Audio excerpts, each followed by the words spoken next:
Shalom, selamat malam rekan-rekan sekalian. Pada malam hari ini saya kembali menyapa kita semua di dalam persekutuan yang sederhana.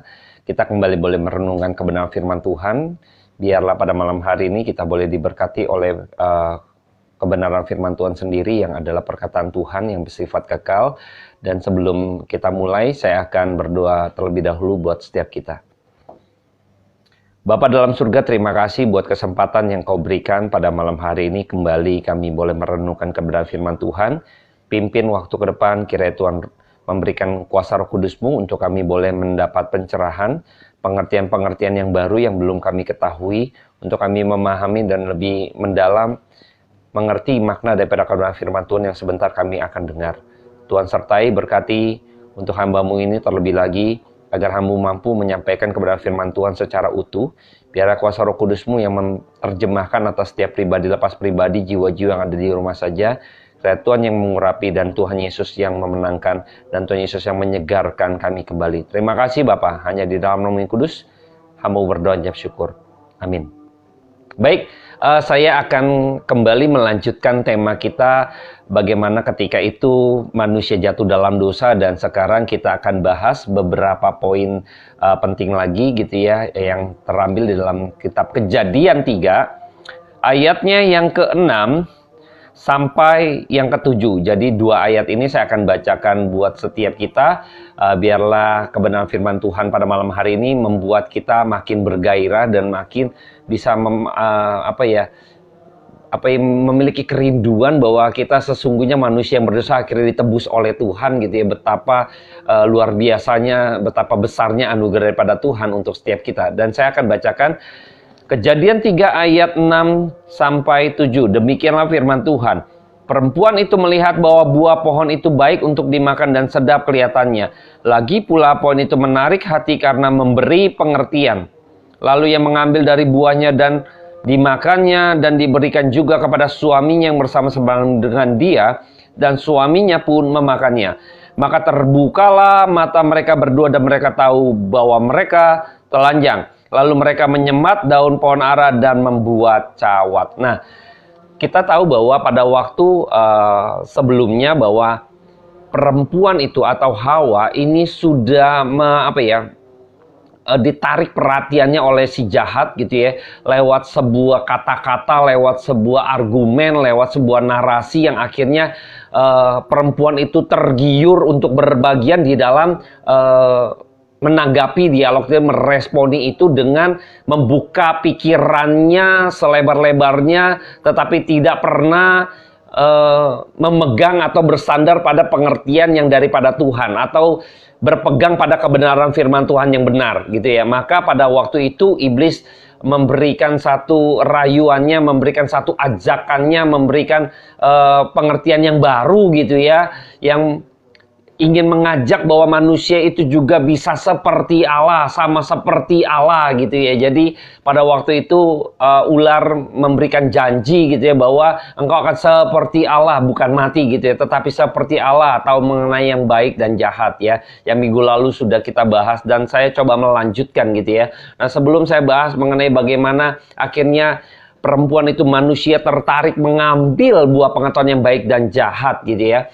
Nah, kita tahu bahwa manusia ketika diciptakan oleh Tuhan, dia memiliki satu kebebasan yang sejati, kebebasan yang sesungguhnya gitu ya, yaitu ketika manusia di dalam kedaulatan Allah gitu kan, manusia memiliki peta teladan Allah, lalu manusia itu memiliki kebebasan untuk taat atau tidak taat gitu ya. Nah, kok bisa gitu kan?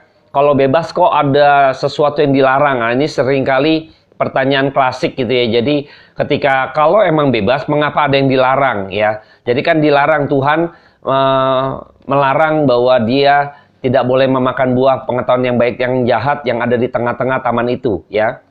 Justru saya mau mengklirkan dulu bahwa kebebasan itu justru adalah ada sesuatu yang dilarang atau ada yang tidak boleh. Maka kita mengetahui bahwa kita memiliki kebebasan ya. Jadi manusia memiliki kebebasan karena ada sesuatu yang dilarang. Sepertinya paradoks ya, aneh ya. Loh kok kalau bebas ya nggak ada yang dilarang gitu ya. Justru karena ada yang dilarang maka kita tahu ada kebebasan. Saya ambil satu contoh gitu, Car Free Day ini yang umum gitu ya. Kita tahu bahwa di Jakarta kalau weekend biasanya kalau normal gitu ya, kita ada yang namanya Car Free Day. Jadi hari bebas berkendara. Ya, nah hari bebas berkendara. Hari bebas berkendara artinya apa?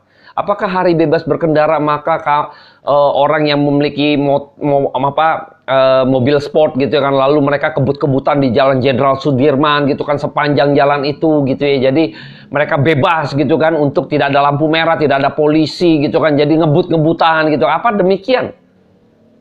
Tidak kan? Nah, justru Car Free Day, hari bebas berkendara, justru bebas untuk tidak gitu ya, tidak menggunakan kendaraan.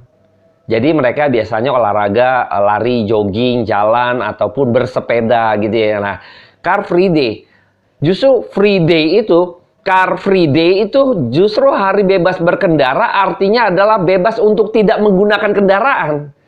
Justru karena ada larangan itu, maka kita tahu kita ini bebas gitu loh. Nah, jadi ini poin yang penting yang harus kita tahu, definisi kebebasan itu apa. Seringkali orang bertanya karena definisi kebebasannya berbeda gitu. Padahal dunia pun juga demikian. Car Free Day salah satunya. Justru bebas karena ada sesuatu yang dilarang atau ada kata tidak menggunakan kendaraan justru. Justru saya mengetahui bahwa itu adalah satu kebebasan gitu. Nah, ketika Adam dan Hawa, manusia pertama itu memiliki kebebasan karena ada sesuatu yang dilarang, yaitu tidak boleh makan buah pengetahuan yang baik dan jahat. Itu yang Tuhan berikan. Itu membuktikan bahwa Allah memberikan kebebasan kepada manusia. Nah, ini kebebasan yang sudah, kebebasan yang sungguh gitu yang Tuhan berikan. Nah, waktu di dalam kebebasan artinya manusia bisa taat dan juga bisa tidak taat. Bisa taat dan tidak taat. Nah, ini kondisinya pada waktu Adam dan Hawa belum jatuh dalam dosa, memiliki kebebasan sepenuhnya, sesungguhnya kebebasan sejati, ya. Jadi Allah tidak menciptakan robot yang disetel sedemikian rupa sehingga tidak bisa memberontak, yang tidak bisa memiliki kedaulatan dirinya atau tidak memiliki kebebasan dalam dirinya sendiri. Tidak. Robot kan tidak bisa memiliki kebebasan dalam diri sendiri. Misalnya gadget lah, smartphone misalnya, itu kan juga ya semacam teknologi yang akhirnya kita bisa shutdown gitu loh. Dan dia tidak memiliki kebebasannya sendiri. Nah, manusia diciptakan memiliki kebebasan. Kebebasan yang benar-benar Tuhan berikan, kebebasan yang sejati gitu loh. Kebebasan yang sesungguhnya. Ya, jadi manusia manusia bukan diciptakan sebagai robot.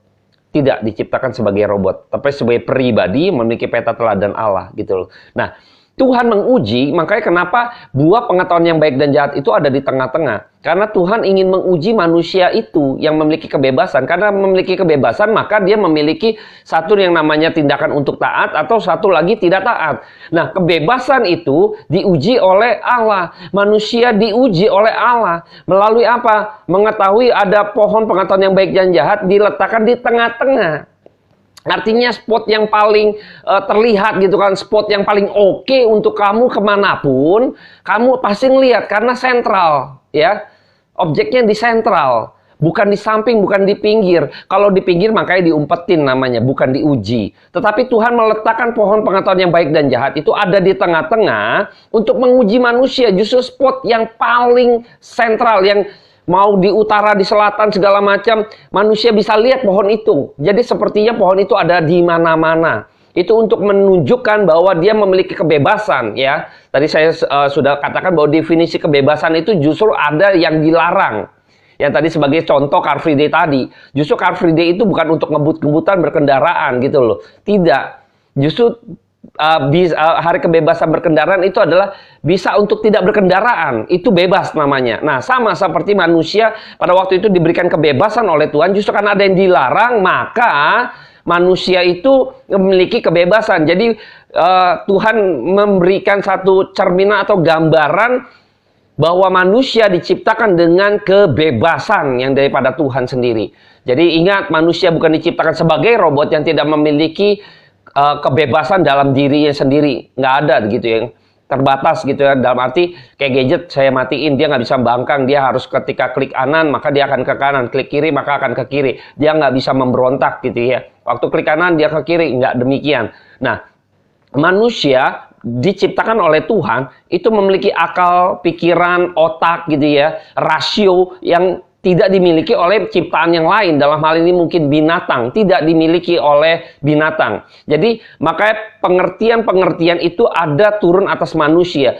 Makanya manusia memiliki kebijaksanaan, memiliki pemikiran yang mendalam, memikir satu kegairahan untuk berpikir gitu ya, mau belajar gitu ya.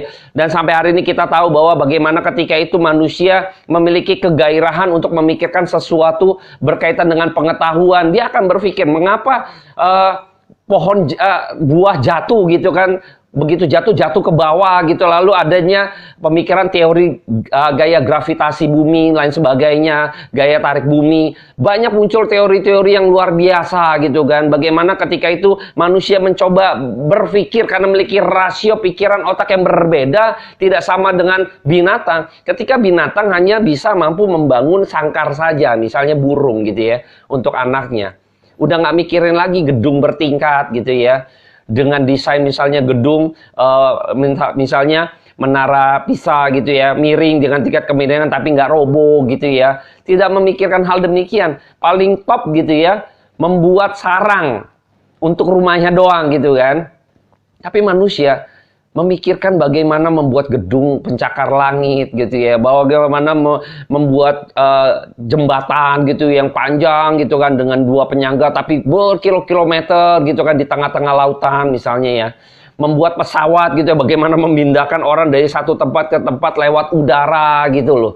Jadi nggak sembarangan. Jadi manusia memiliki rasio yang emang memiliki kerinduan atau kegairahan untuk berpikir, untuk mencoba menggali sesuatu gitu ya. Jadi ini manusia diciptakan oleh Tuhan berbeda sekali otak, pikiran, dan rasionya gitu dengan binatang. Binatang punya otak tapi nggak bisa berpikir seperti manusia berpikir gitu ya.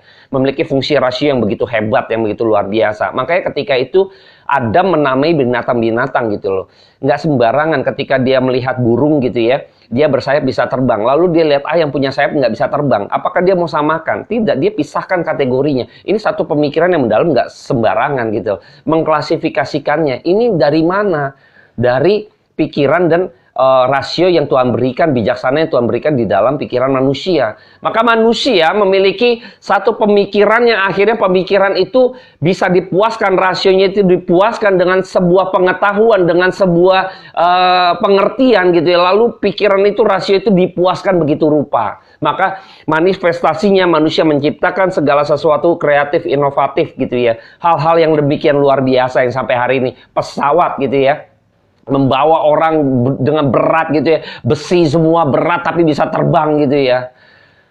Membuat kapal laut gitu ya, yang berat tonton gitu kan, bisa jalan di atas air tidak tidak tenggelam gitu ya. Ini hal-hal luar biasa yang akhirnya emang manusia ini diberikan satu rasio, fungsi rasio yang digairahkan oleh pengetahuan dan pengertian, maka akan berinovasi dan akan menciptakan, berpikir terus gitu ya. Ini manusia hebat diciptakan oleh Tuhan. Nah, bagaimana ketika pada waktu itu perempuan ini jatuh dalam dosa gitu ya. Di ayat 6, saya akan ulangi lagi kutip gitu ya.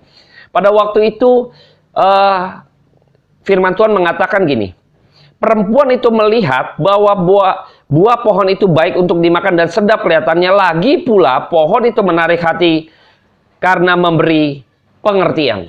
Nah, ini luar biasa ya.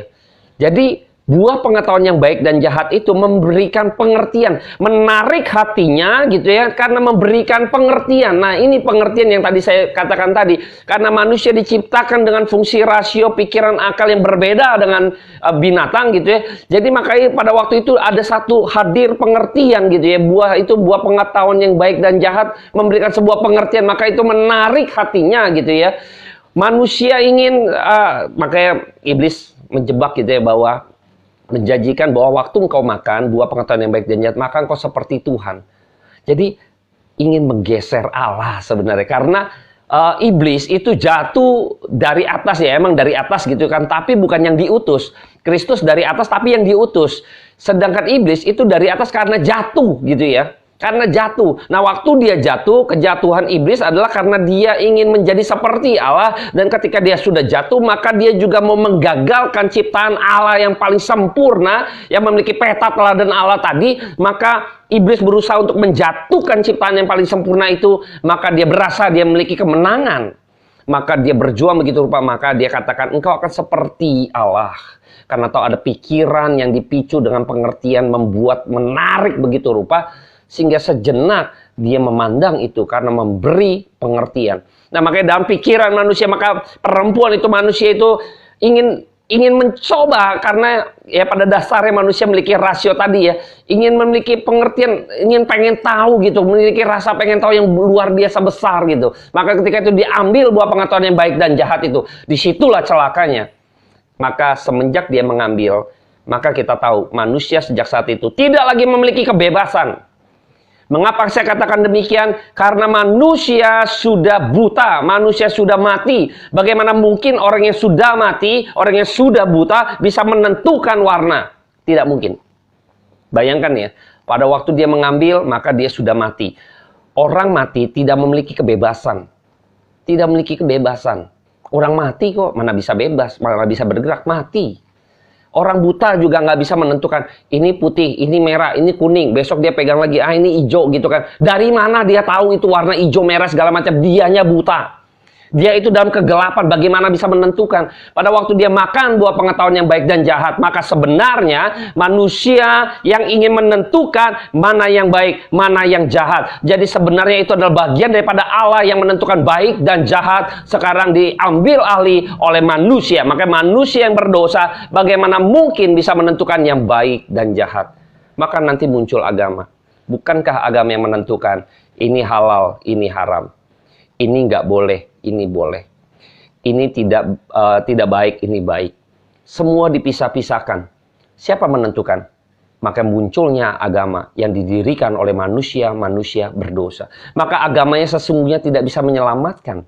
Maka harus Kristus turun ke dalam kerajaan, dari surga turun ke dalam dunia untuk menebus itu semua. Dan saya nggak akan cerita bagian itu dulu. Saya akan sampaikan pendalaman kita mengenai pengertian tadi. Jadi Allah yang menentukan baik dan jahat. Sekarang iblis mencoba menarik hati dari perempuan itu. Akhirnya perempuan itu pikir ini ada pengertian yang baik. Dia makan. Waktu dia makan, maka dia menjadi seperti Allah. Artinya dia yang mengambil posisi Allah yang bisa menentukan baik dan jahat.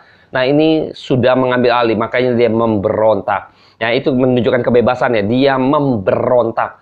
Waktu dia memberontak, maka sesungguhnya sudah lagi tidak memiliki kebebasan. Karena yang dilakukan manusia setelah itu adalah memberontak. Nah, kita bisa melihat ya, manusia mencoba menutupinya. Tadi kita katakan, Alkitab menuliskan bahwa di ayat 7, maka terbukalah mata mereka berdua, ya. Mata mereka berdua, mereka tahu bahwa mereka telanjang. Lalu mereka menyematkan daun pohon ara dan membuat cawat. Mereka sekarang terbuka mata mereka. Mereka tahu mereka telanjang. Padahal di dalam ayat Kejadian 2, ayat 25 saya akan bacakan buat setiap kita. Saya kutip, mereka kedua telanjang, manusia itu dan istrinya, tetapi mereka tidak merasa malu. Sekarang waktu mereka makan, mereka tahu mereka telanjang. Mereka malu. Ini menunjukkan tidak adalah keintiman yang terjadi, sudah terputus hubungan.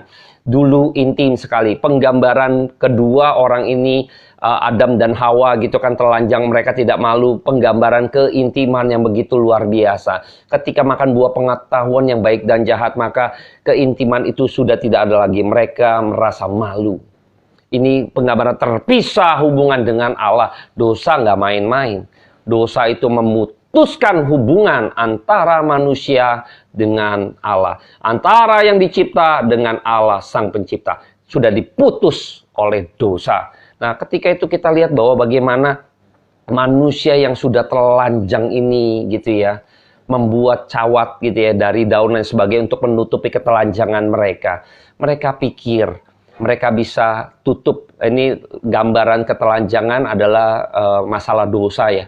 Mereka pikir mereka bisa menutupi kesalahan mereka. Mereka bisa problem solve gitu ya, dengan menutup dengan daun cawat, dengan cara manusia dia pikir beres itu semua. Mereka tidak lagi telanjang gitu kan, dan mereka bebas dari masalah itu, masalah keberdosaan.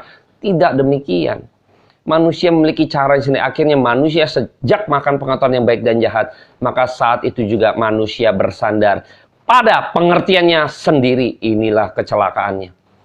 Maka pada waktu itu Tuhan memberikan satu perintah, saya kutip di Kejadian 2 ayatnya yang ke-17. 16 dan 17 ya, 16b. Semua pohon dalam taman ini boleh kau makan buahnya dengan bebas, tetapi pohon pengetahuan tentang yang baik dan jahat itu jangan kau makan buahnya, sebab pada hari engkau memakannya pastilah engkau mati. Nah, makanya tadi saya bilang mati, tidak memiliki kebebasan. Ya, tidak memiliki kebebasan. Boleh kau makan dengan bebas, tapi buah pengetahuan yang baik dan jahat yang ada di tengah-tengah itu, janganlah kau makan. Ketika engkau makan, pasti mati. Artinya tidak memiliki kebebasan.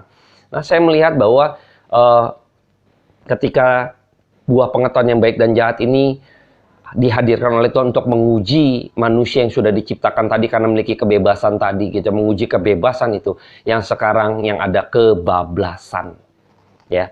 Bukan kebebasan, maka manusia kebablasan. Maka ketika itu manusia dengan caranya sendiri, dia bersandar, berpegang pada pengertiannya sendiri. Manusia yang jatuh dalam dosa, mereka yang memiliki cara pandangnya sendiri, tidak membaca dari cara pandangnya Allah gitu.